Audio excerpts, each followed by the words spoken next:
திருக்கோளூர் பெண் பிள்ளை ரகசியம் 76வது வாக்கியம் பார்க்கலாம்.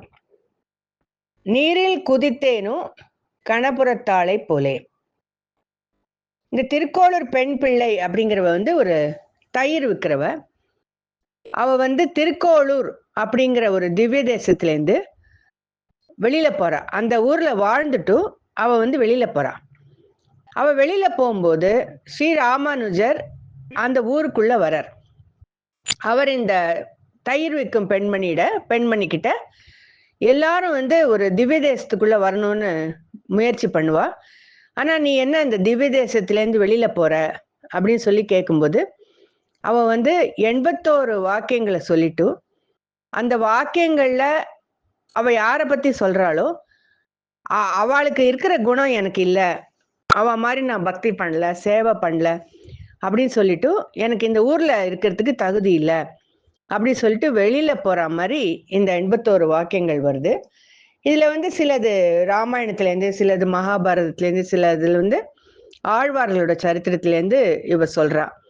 இப்ப 76வது வாக்கியம் ஸ்ரீரங்கத்துக்கு பக்கத்துல ஒரு நடந்த நிகழ்ச்சி. ஸ்ரீ நம்பிள்ளை அப்படிங்கிறவர் ஒரு குரு. அவரும் அவரோட சிஷ்யர்கள் எல்லாரும் படகுல ஏறி ஒரு ஆத்துல பயணம் பண்றா. அப்ப படகோட்டி சொல்றான், கொஞ்சம் யாராவது ஒருத்தர் இந்த படகுல இருந்து இறங்கினாதான் நம்ம பயணத்தை முடிக்க முடியும், ஏதோ கொஞ்சம் சிறிது பழுது இருக்கு அப்படின்னு சொல்றான். உடனே இந்த கணபுரத்தாள்னு ஸ்ரீ நம்பிள்ளையோட சிஷ்ய அவ அந்த படகுல இருந்தா. அவ முன்னாடி பின்னாடி யோசிக்கல.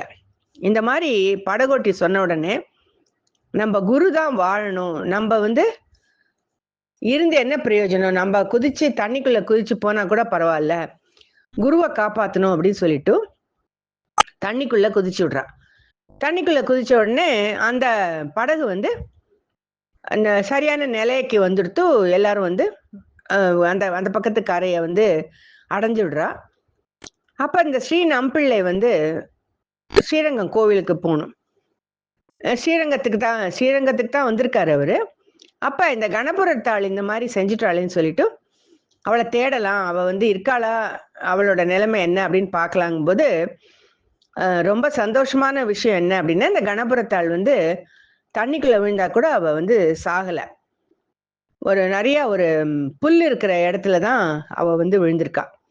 அப்ப அந்த புல்லை இறுக்கி பிடிச்சிட்டு தத்தளிக்கும் போது ஸ்ரீ நம்பிள்ளை அவளை காப்பாத்துற மாதிரி இந்த கதை இங்க முடியறது. இப்ப ஒரு குருக்காக ஒரு சிஷ்ய என்ன மாதிரி செயல் செஞ்சிருக்கா, அந்த மாதிரி நான் செய்யல அப்படின்னு திருக்கோளூர் பெண் பிள்ளை ஆத்தங்கப்படுறான். இதே மாதிரி குருவுக்காக செஞ்சவா நிறைய பேரை பத்தியும் அவ பேசியிருக்கா. அதுக்கப்புறம் குரு தான் எனக்கு எல்லாம், ஆச்சாரியன் தான் எனக்கு எல்லாம் அப்படின்னு சொல்லிட்டு கோவிலுக்கு கூட போகாம குருவிலேயே கடவுளை பார்த்தவாளை பத்தியும் திருக்கோளூர் பெண் பிள்ளை சொல்லியிருக்கா.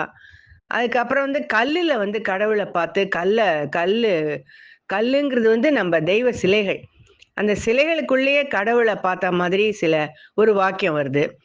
அதுல அந்த ஊர்ல நெருப்பு பிடிச்சின்ற உடனே ஒரு பக்தன் பகவானோட அந்த உருவம் அழியக்கூடாது, அந்த சிலை அழியக்கூடாதுன்னு அதை கட்டி பிடிச்சிட்டு அந்த மாதிரி ஒரு வரி வருது.